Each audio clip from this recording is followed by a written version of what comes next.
in the heart of the Rocky Mountains. Holy, I gotta check the water level on that. A sudden spike in the weather wreaks havoc on the Canadian Pacific Railway, Quite a mess. triggering a mudslide These things can happen in a blink of an eye. and a washout. Holy, that water raised 9 inches overnight. All it takes is one little mess up and it'll escalate quickly. That threatened to shut down this lifeline. You start bending metal, the price tag is huge.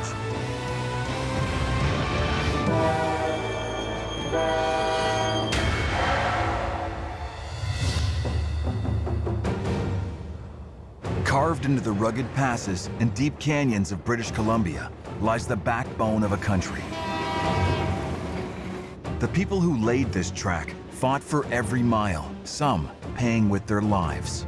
The Canadian Pacific Railway built this country, and I'm proud to be part of this. If this railway hadn't been built, there's a good chance that this country wouldn't look the way it does on the maps. But right now, a snap warm spell has triggered thunderstorms that threaten this treacherous stretch of railroad. The pounding rain melted the snow on top of the mountain, creating massive mudslides throughout the Rockies.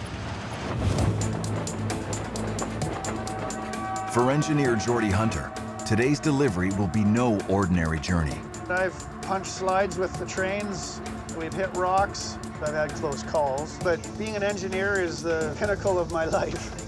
I'm gonna give notice here, Geordie. Yeah, okay. Geordie and conductor Jim Smith are transporting 6 high-priority 540-ton cars of red shale to a cement plant in Alberta. Shale, a hardened form of clay, is a crucial ingredient for making the cement that's used to build hospitals, schools, sidewalks, and skyscrapers across the country. The cars of shale are being shipped alongside containers crammed with household goods, including pop and beer, as part of a mixed merchandise or manifest train.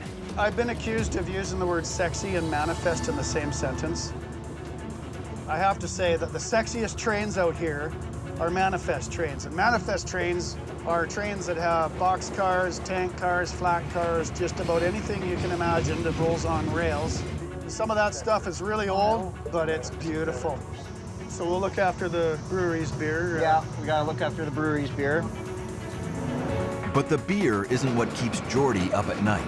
They're also carrying a single car of hazardous material, which is highly explosive. We're giving emergency response on how to deal with that car in the event of a derailment. This specific car is saying that it contains flammable liquid. It's got diesel gas. Geordie and Jim need to haul their 3,600-ton load 614 kilometers east across the country. From Ashcroft, BC, they must navigate around Shuswap Lake, through Revelstoke, up to Kicking Horse Pass, before descending down into Exshaw, Alberta. We're here to move freight. That's what we do best, right? Oh, yeah.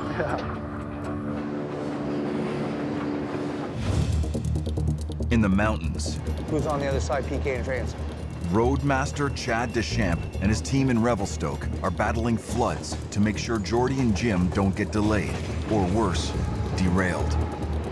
Right now, our biggest monster out there is water. The snowpack is melting rapidly, which impacts the waterway systems around the railway tracks. The water is rising really rapidly right now. That causes washouts. Might not seem like much, but as you can see, the mud holes starting to start too. With this condition right now, we're fearing drastic mudslides and rock slides impacting the tracks. Mother Nature, if we don't stay on top of her, she's gonna take advantage of us when we got her guard down. Holy Yeah, see that? I gotta check the water level on that. If that water level rises rapidly tonight, we could have a flood and a washout because it wasn't that high yesterday, so. Foreman Travis Clark, Chad Deschamps on 11 over. We're just gonna head over to this bridge at 25.8. Chad needs to investigate the rising water under the bridge at Eagle River. You gotta come down here, right? Holy, that water raised 9 inches overnight. If we get too much water with this rain, we could face a situation where it could wash out our tracks. Oh, yeah. We gotta get prepared for a possible flood. The Rockies make their own weather. The air at the bottom of the mountains is warm and wet. At the top, cold and dry. As these two systems collide, all hell breaks loose. Roadmaster Shane Goodyear saw it happen here just last night, 160 kilometers up the line at Shuswap Lake. On Saturday night about 11 p.m. a train reported hitting a rock slide. It turned out that higher up the mountain, water came down and it washed all the rock and debris from the ravine here, plugged up the culvert, and then went over top of the track in front of the train. You can actually hear the rocks tumbling for about 1 to 2 minutes before they would hit the lake. Shane captured this video of the washout. So in the video it shows just how quickly this can happen within a few minutes of the water creasing over the track. As you can see here, it took away the whole shoulder of the track, washed it down right from below the rail out the lakeside. So now that side of the track, see the end of the ties, they're all unsupported. The force of the water caused the shoulder of the track to completely disintegrate. The deluge washed rocks, mud, and trees down the side of the mountain. This debris blocked the special drain called a culvert that runs under the railroad and forced the floodwater to rise over the tracks. The water washed away the soil underneath the wooden ties, leaving the rails suspended in the air. By the looks of the mud right here on this, you can see it's about 8-9 feet down to the creek, so it shows you how much momentum that energy had when it came down. And you can say these things can happen in a blink of an eye. So you could go by 1 minute and it happens right there in front of you or right behind you, or worse yet, it catches you. Shane's crew has been working through the night to clear the debris away from the culvert to allow the water to drain. We had to come in with a lot of riprap rock and reshore up the whole structure and build it back up to the track grade. So far we've dealt with 9 of these locations. We're expecting another 3 days of heavy rain coming, so we're having to be on standby. Out of 55 hours, I had maybe 5 hours of sleep because it was just one after the other after the other. So you're just constantly going, you get it going, and another one would hit, and then another one, and it keeps you on your toes. Hey, Wolf, train is going to be coming by. Shane is under tremendous pressure to get this track back in service so Jordy and Jim's train can roll through this zone. This is a valuable expedited freight that has priority shipments. So they can't delay this train because it's got all the expedited and time-sensitive freight. It's a scheduled train and it has to arrive just on time. Time is money. The train can run between $500 to $1,000 a minute to hold up. I always think of us as the waistline of the hourglass, and we're that pinch point of how much flow can get through.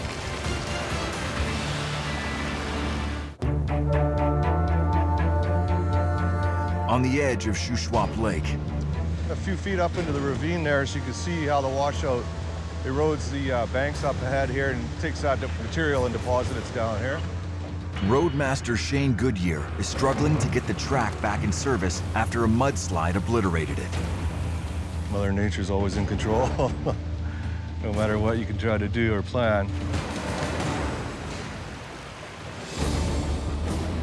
Jordy and Jim's shale train is scheduled to pass through here in less than an hour. But they're already entering the edge of the mudslide zone that's overwhelming the rail crews. We're coming up to a mudslide. 3 or 4 weeks ago, and I had actually just missed it. Oh yeah? Yeah. The cliffs and ground along this stretch are unstable. Areas like this that have already been hit by a slide are the most likely to cave in again. Rock and mudslides have plagued this mountain line ever since it was constructed over 135 years ago. In 1903, 82 million tons of rock fell from the summit of Turtle Mountain into the Crow's Nest River below, in what's now infamously known as the Frank Slide. Rolling boulders, trees, and debris rained down onto the coal mining town of Frank, Alberta for a minute and a half.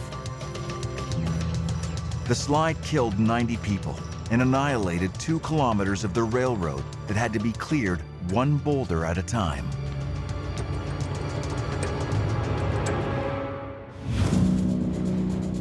around the next curve there, Yeah. close to the intermediate, it'll be up there. It was a substantial one too, and fortunately they went through it, but you don't want to end up in the lake. Quite a mess. I had to put it down a bit more extra ballast. Look at that, eh? Yeah. You don't really have time to be scared. What you do is you just react, and sometimes they're big slides. You don't know what's in it. It could be boulders, it could be trees. You don't want to pull the error and then end up in emergency stopped in the middle of a slide. That's bad, because now you're stuck. I'm not gonna stop, I'm punching it, I'm going through it. Hopefully we're gonna stay on the track. Whenever I hear something about trains from Jordy, I'm almost always learning something new. You gotta absorb that information because it might just save your life. Keep calm and carry on.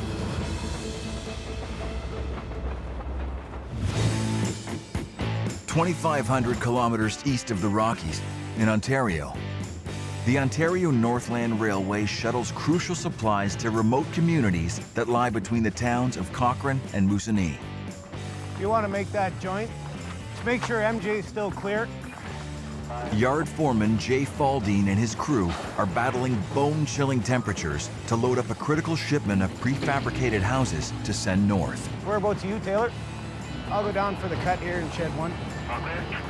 Winters aren't fun, but it's something you get used to. Temperature-wise, probably the worst I've dealt with was in Moosonee, and it was minus 53. That was pretty extreme, though. I'd say average in the wintertime, minus 30 is, you can pretty much expect that every day. As long as you're working, you're nice and warm, you stay warm. As long as you keep moving around. The houses are headed to Attawapiskat, a remote First Nations village which is just south of the Arctic Circle. New construction is nearly impossible in this extreme environment. The winters can get really cold up here, minus 40, 45. It can get extremely cold. That's when we have trouble with our equipment. Wheels won't turn, everything freezes, truck won't start, you know. Attawapiskat has a housing crisis. Cracked walls, poor insulation, flooding, and mold have led to 1/4 of the houses here being condemned. But families haven't left them yet. There's nowhere else to live. The old houses around here, they get extremely cold, you know, they're not built for this kind of weather, you know, poor houses. But new homes that we bring up here, they're well built, they're super insulated. Today's shipment contains 4 new prefab homes. And for the families waiting for them, every day counts. When these houses get there, they'll be happy. You're on there, Taylor? We'll be down the other end there in a minute. Rail crews need to haul the houses 300 kilometers, from Cochrane north to the end of the line in Moosonee. Then things get tougher. The houses need to be loaded onto trucks that haul them 312 kilometers further north across an ice road to reach their final destination in Attawapiskat. 12 feet right on. Jay's crew stacks the houses high on blocks so they will ride up and over the guardrails of the narrow bridges along the way. All the houses, they've been measured, they've been chained down. That one there sticks out the end. So going around curves on the way to Moosonee, that might cause problems. Those ones there as well, how close they are together. We got to put an empty flat in there, just to make sure none of the houses bump into each other on the way.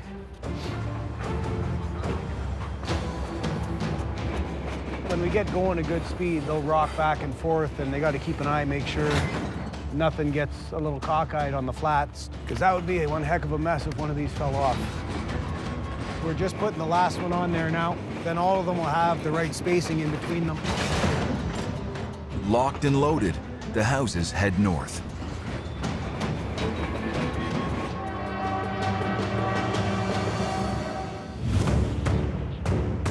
In Revelstoke, Roadmaster Chad Deschamps is struggling to beat Mother Nature at her own game. In the last week or so, the waters rose about 4 feet. I was watching the weather net, and they're calling for storms in the next couple days. I'm gonna go for a helicopter ride too, just to make sure that the last rainfall didn't impact anything up top. So that one we always have trouble with frost, Steve. Chad is trying to predict when and where mudslides strike. so he doesn't get taken by surprise. If we follow the rail line over there, hit the dump. Yep. And then cut back. Yep. To do this, he needs a bird's eye view. When we do our earlier surveys, what we'll do is we'll find these drainages and then we'll follow them all the way up to see if there's any kind of a blockage that's starting. Maybe some tree debris came down roots. You can see the water pooling. Then you'll know that it's going to come down to hit us. You ever get some rock falls there from that west there, Chad? Yeah, up at mile 4.9. Oh, yeah. Looks like there's a pool down there, too. We could probably clean up. Yeah, you betcha. How's the beaver in this pond here? He's been moving back and forth from the north side to the south side. Just have a little look in the gully there to make sure there's nothing plugging it. With the beaver dam? Yeah. They've spotted a beaver dam that could cause problems. Beavers use mud and branches to create flooded areas that protect them from predators such as wolves. But if this dam grows too big, it could block the river and cause the tracks nearby to flood. And go in there with that high tracker, and if we can disrupt its beaver dam, we're gonna have to get a hole in there. That one you could, yeah.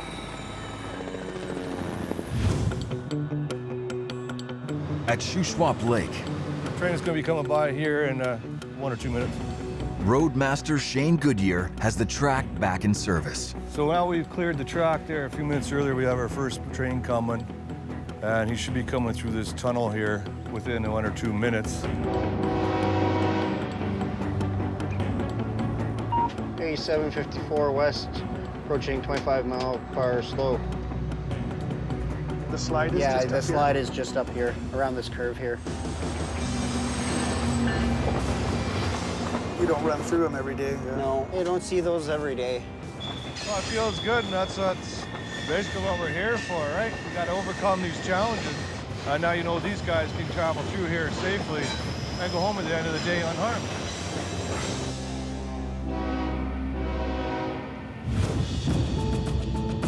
"200 kilometers east ahead of the train and 2,600 feet up, the mountain temperature is still far below zero.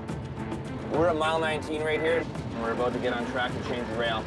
Here in Golden, Canadian Pacific's track crew needs to replace a damaged piece of rail. This is one of the more challenging and dangerous places to work in all the CP due to the mountainous terrain trains have to go through and the amount of curves in the tracks. All right, ready to go. 24-year-old Jesse Dahlberg is a rookie. He hasn't earned his stripes yet. Or in this case, he hasn't earned the right to wear orange yet.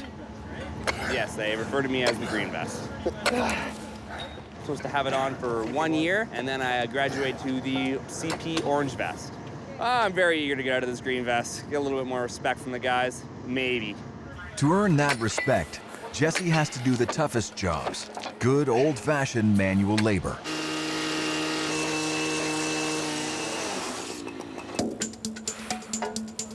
I worry about messing up as a green vest. I don't want to let anyone down, cause my foreman to be in trouble because he had a hell of a train. So there is a little bit of stress there for not up. Jesse, watch your back. Yeah, thanks. Coming in. Jesse's boss is foreman John Lindhorst. Watch yourself. Yeah. Now, in any particular place, the rail's used, or to some degree used. Trains have run over it. So we have to find a piece of rail that we can, with the technology we have, match in to fit within certain tolerances. The closer we can get it to match, the better. The surface of the replacement rail, called the headwear, must match the width and thickness of the old track. If it doesn't, the train wheels could catch as they ride over the repair, causing damage, or worse, an accident. Good? Yeah. Right now I'm just drilling holes for the joint bars. We've got 6 holes in each joint bar. Put track bolts in there, bolt them together. For bigger jobs, a welder would be on hand to fuse the track together.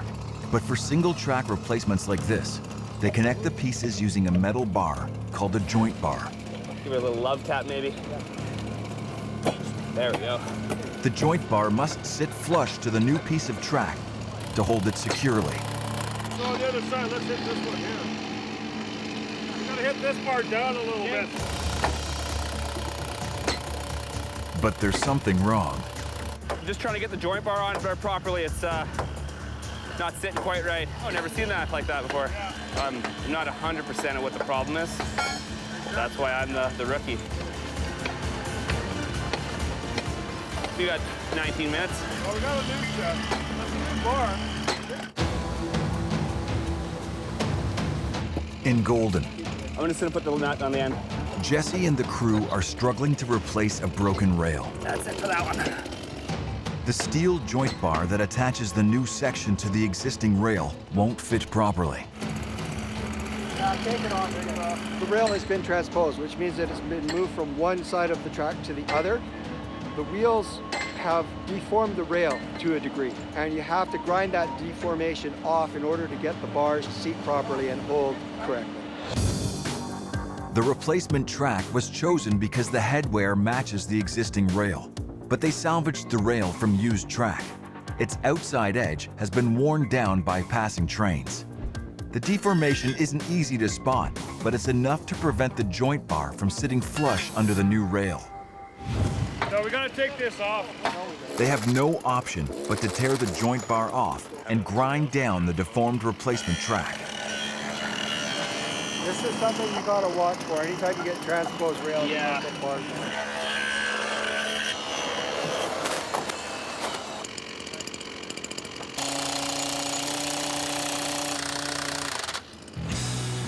Nearly done. The last step was making sure that the train flows nicely over top. No bumps or anything when it goes by. It's complete now. It was pretty good. One hiccup, could have gone a little better, but it wasn't not bad at all.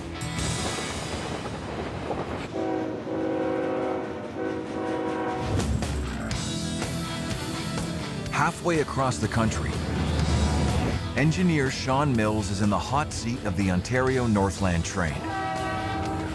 Alongside him, Philip Selman and trainee Thomas Skinner. 1806 north, 1 mile gale to no restrictions. They're hauling the prefabricated houses to the end of the line in Moosonee. Houses are looking good. There's 4 on the train taking up north with us today, so we've been busy. They're approaching the first hurdle of the trip. We have to come to a stop here in a couple of miles and proceed with caution over this bridge up here. 4 bridges offer the only route through this landscape, which is all creeks, rivers, and swamps. The bridge girders sit high above the ground to allow ice to pass underneath during spring breakup. But the high girders make transporting wide loads like these a nightmare. We're going to stop for the bridge, and Phil should be getting out on one side, and Thomas will get out the other. We'll proceed by radio communication. We usually have enough clearance, but I've been on one train where there's been just enough clearance, maybe half an inch.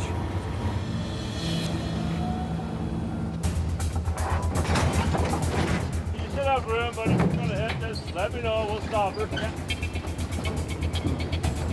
If there's any rocking whatsoever, there's a chance the houses could hit the bridges.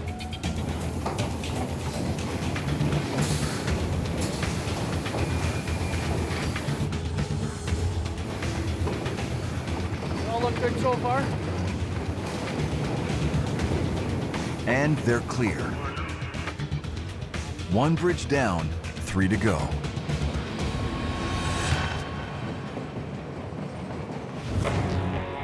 In Revelstoke, Chad has tracked down the beaver dam he spotted from the air.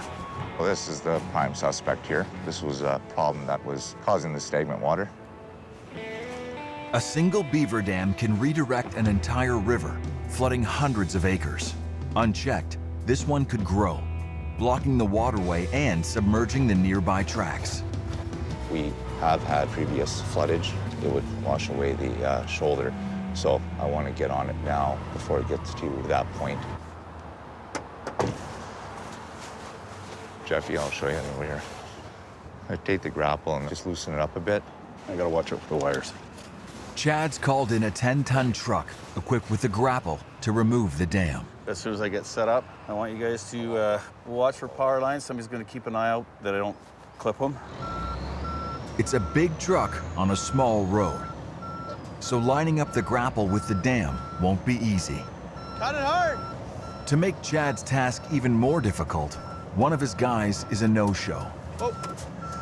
And this isn't the first time. There's an issue? Yeah. Jimmy Taylor is Chad Deschamps's biggest headache. I guess everyone just looks at me as a dumb kid, which is pretty true. In the last 6 months, he's committed the cardinal railroading sin. I ended up leaving a switch open. I lost a lot of pay, I lost a lot of privileges, and especially I lost a lot of respect. We all have bad days, buddy. Being repeatedly late for work. I apologize to Chad for not showing up on time or just being a general smartass. And it's never good when your boss hears you've been bad-mouthing him behind his back. It seems like Chad is under a lot of stress at all times, but the thing is, he relays the stress that he's under onto his employees, and quite a bit too. When everybody has a problem with you, maybe everybody else isn't the problem. Maybe it's yourself that is the problem. But the thing about Jimmy that really gets under Chad's skin You want to see a magic trick? No. is that Jimmy loves magic more than he loves the railroad. If you do this, it feels like you're running an accelerated rate. Thank you. I'd love to just spend my life on magic. You have the fantasy, which is the magician thing, but then you have real life, which is, you know, the CP thing. I think I need to move to a bigger city. Revelstoke's best magician, because I'm Revelstoke's only magician. It's funny, but it doesn't pay the bills. Chad's biggest concern is Jimmy's lack of focus. The operations of the railway is a huge commitment, and you have to have your heart into it. There's that log right there. I'll try and pull it from the bank. Our team here, we try to work safe and comply with all the rules. Well, it's just sometimes you're giving a person advice, but they're not taking it serious. That's what worries me, is the lack of seriousness. I know he's going to get injured just because he has that attitude, and I don't want that to happen. I just need him to really focus and know that this is the real thing. You want me to go up further than that, don't you? If anything, Jeff, you can go back to where you were at the very beginning, but closer in. They have no choice but to start tearing the dam apart, one man down. Right there? Good, good, good. While Chad tries to track down his problem child. That's bullshit.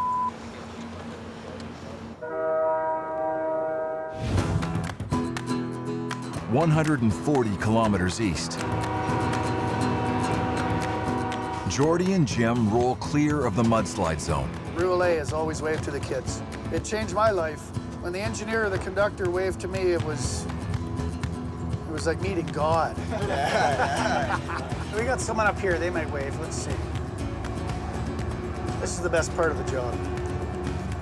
There's an older kid. No, he doesn't care.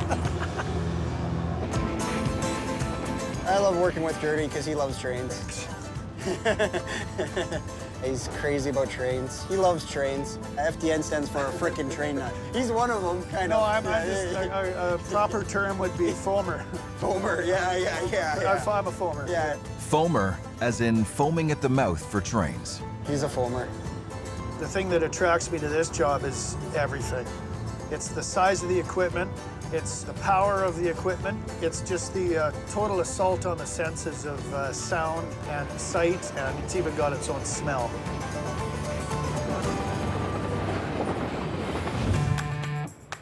Near Revelstoke, Chad and his crew are almost finished removing the beaver dam.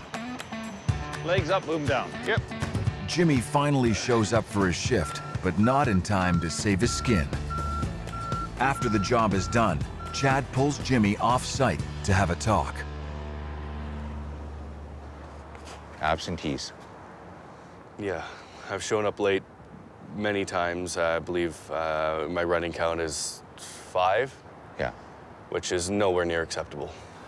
I'm not putting up with it. So, you know what I mean? Like, when you come to work, you gotta be focused. I'm serious. I'm worried about you.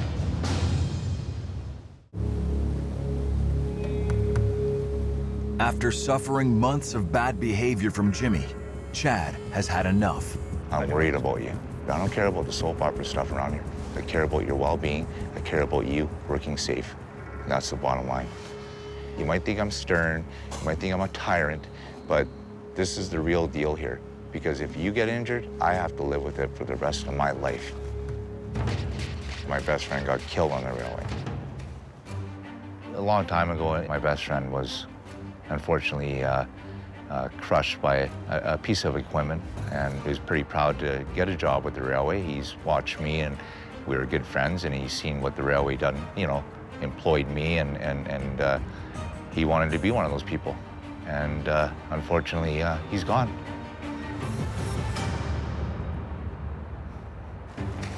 I think for your best interest is to go try something else. Chad is sending Jimmy to work with a different crew that lays thousands of feet of rails a week. It's called working on the gangs because it's like doing hard time. Jimmy will finish out the week and then pack up for North Bend, BC.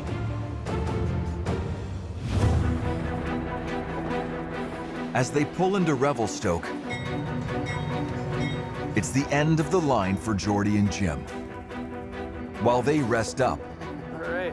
a fresh crew will take over to navigate the train through the high mountain passes, perilous even in the best weather. Right now, the forecast is calling for snow. 2,500 kilometers east in northern Ontario. Engineer Sean Mills and his crew are just 15 kilometers south of Moosonee, where they'll hand off their load of prefabricated houses to the trucking crew. It's good news. We're on the home stretch. But with just one more bridge to cross, they run into trouble. I'm not imagining it, right? No. Okay. Yep. We got a container that we're gonna take a look when we get stopped here. We're just checking this container. She's not straight. Supposed to be straight, and she's one end's a little crooked. Yeah, she's not leaning the right way. No. See this whole thing? It's collapsed. Not good. One of the rail cars close to the houses is carrying 2 containers. Their combined weight is 40 tons. They're so heavy that they've caused the steel trestle that supports them to collapse. One of the 2 chains holding the crates has lost its grip, putting the second under intense strain. If it snaps, the load could roll over.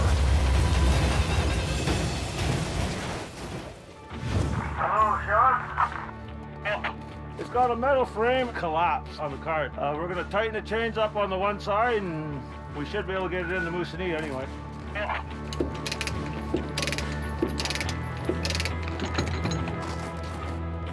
Yeah, we'll go to 10 miles an hour and walk up. I can't see it going anywhere.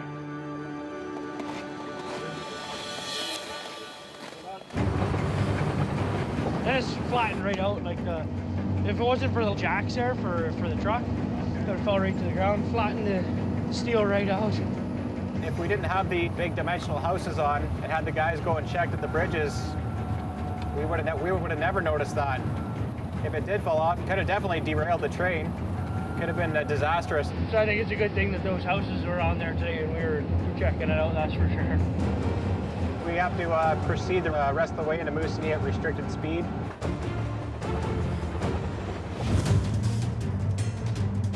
Snow is hitting the Rockies hard, burying the tracks just as the shale train heads into steep terrain. If you get more than 3 inches of snow, it does affect the adhesion to the rail. So we end up becoming like a toboggan, sliding on the rail itself. The new crew, engineer Andrew Dockrell and conductor Jordan Gillis, must fight the snow to coax the train down the mountain into the foothills of Alberta. You can get a runaway really easily. Those are pretty severe and life-threatening for sure.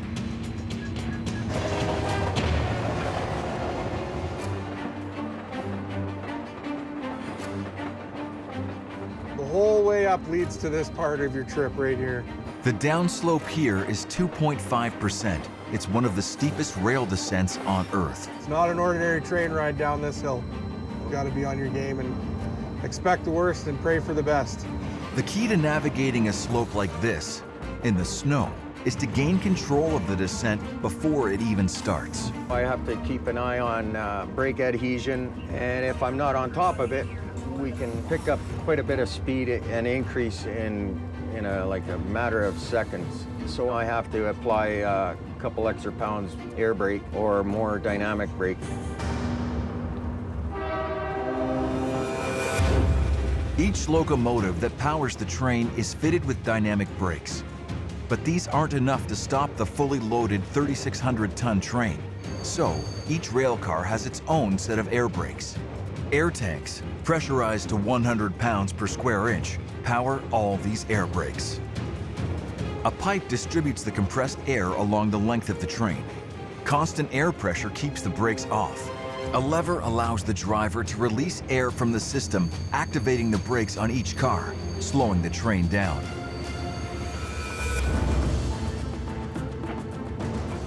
Each individual train and every train is different. Heavier trains, you need more braking application compared to the lighter trains. When you get too complacent is when accidents happen on this hill. All it takes is one little mess up and it'll escalate quickly.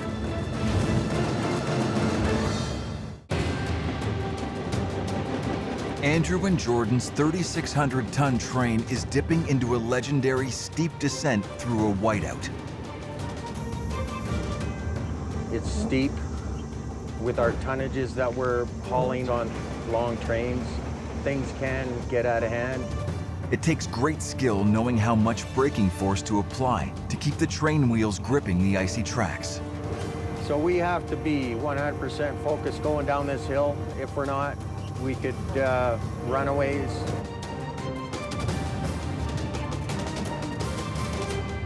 You made her. You made her. No better feeling than making it down in one piece. What time are you showing in? 29.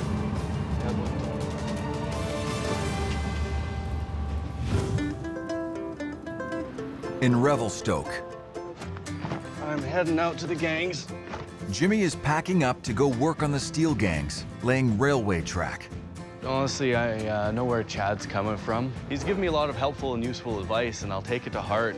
He'll be working 8 days on, 6 days off, living out of a hotel. I heard it was a good idea to bring a toaster oven in case there's no microwave, and the entertainment. This right here is my magic box. It doubles as a stage wherever you might be. Never leave home without it, literally. I mean, I'm playing it off like I don't really care, but it's a scary thing, leaving off for the first time like this. I have no idea what the work's gonna be like. Basically, any first job worries you might have, it's all happening right now. See you there, buddy. Have a good one. I'll keep my head down, keep my mouth shut. I know that's pretty hard to believe, me keeping my mouth shut. Well, you watch over the place while I'm gone. There's a lot of new ahead of me, a lot of old behind me, and that's kind of the way I wanted to keep it. And I'll be back. I know I will.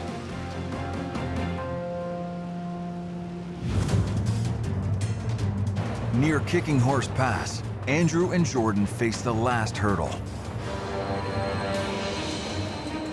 We're about to enter spiral tunnels. There's no ventilation in the tunnels, so if something does happen and the train does come to a stop, there are gas masks for the conductor and engineer to use. Because when you do stop, the exhaust from the locomotives fill the tunnels pretty quickly. Pretty bad position to be in if you don't have a gas mask. The spiral tunnels were completed in 1909 to reduce the grade of the deadly hill leading down into field. It took 2 years for Canadian Pacific crews to blast and drill their way through nearly a mile of solid limestone. Unlike most train tunnels, these ones were bored into the core of the mountains, making ventilation impossible. The solution was to install gas masks and oxygen kits at regular intervals should the train have to stop suddenly midway through. Which is exactly what happened to Andrew. 3 years ago, I was involved in an incident. We were derailed, and I had to do my inspection where I had to go back, check the train out. Within 10 minutes of me being in here, I had to get a gas mask. And thank God there are masks and these oxygen canisters to help with us breathing. I don't think I would have made it if these gas masks weren't here. a great feeling, eh, Jordan, when you come down through the upper and the lower tunnel after a long trip, eh? Feels good to make it down. No issues. It's nice to see population again after coming down that hill. Makes you know you made it in one piece.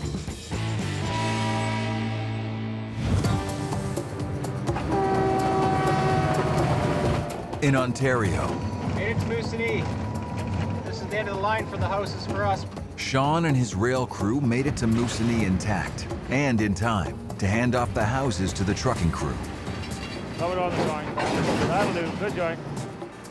Now the guys here are just taking all the chains off and getting them ready to unload.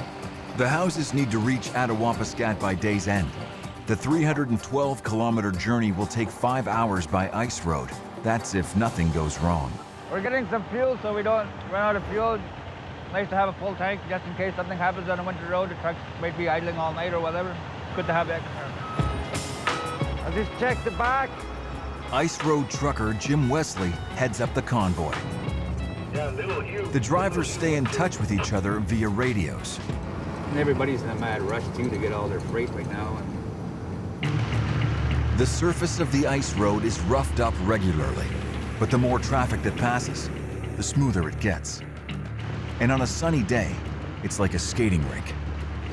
The road is all ice capped and it's super slippery. So that makes it a little bit more dangerous, I guess. Keeps you on your toes.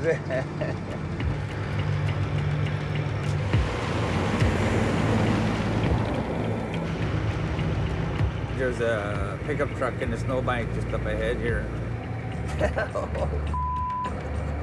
He went right on top of the snowbank and he came down on the other side. But that's why it pays to go slow around these corners and just take your time, because you never know what's going to be around the corner. Hitting one of these snowbanks at 50 kilometers an hour is like smashing into a brick wall. There's going to be a sharp right turn coming up. Oh, yeah. That's slippery there, X. Jimmy, watch the corner there. Okay, thanks. Crack there, but it's okay. Take it a little slow here. We gotta go slow. Ooh. Holy. On the ice road to Attawapiskat. Ooh. I think I should take it a little slow here. We gotta go slow. Pressure crack there, but it's okay. Holy. Oh. Damn. Oh my holy. Did you see that? Missed me like about inches. Yeah, I should have escort with that guy.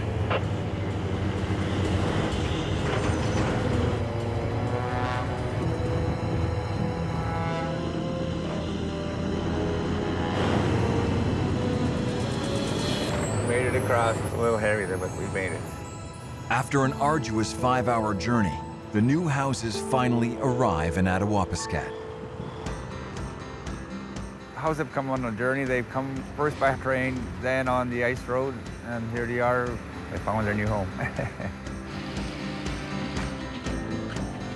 It's a huge relief for Lawrence, who will install the houses on their foundation pads for the owners. This year we're lucky. We're very glad that they made it up here on time. Over the next year, Lawrence's team will hook the houses up to services ready for families to move in.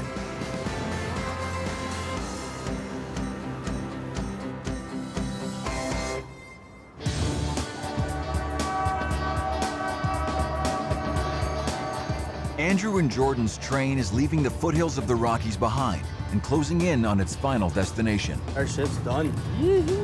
We're back at home and we're safe and sound. After an epic trek, the crew has successfully delivered the 6 cars of red shale to the cement plant just outside Calgary, Alberta. Oh, it's always a relief when we see the CP cars coming in. Without red shale, we would not be able to make our products. For the schools, hospitals, we have 150 employees here. There's over 7,000 indirect jobs that rely on this plant to be operating. So it's really important that we keep the material flowing. Next time spring brings a whole new set of problems. With the weather we're having, a rock slide can come down at any time. Unstable mountains threaten the rail crews and their precious cargoes. If I had men working here and that landed on them, that'd be game over. As they struggle to keep the trains rolling. You definitely don't want to be in the wrong place at the wrong time around here.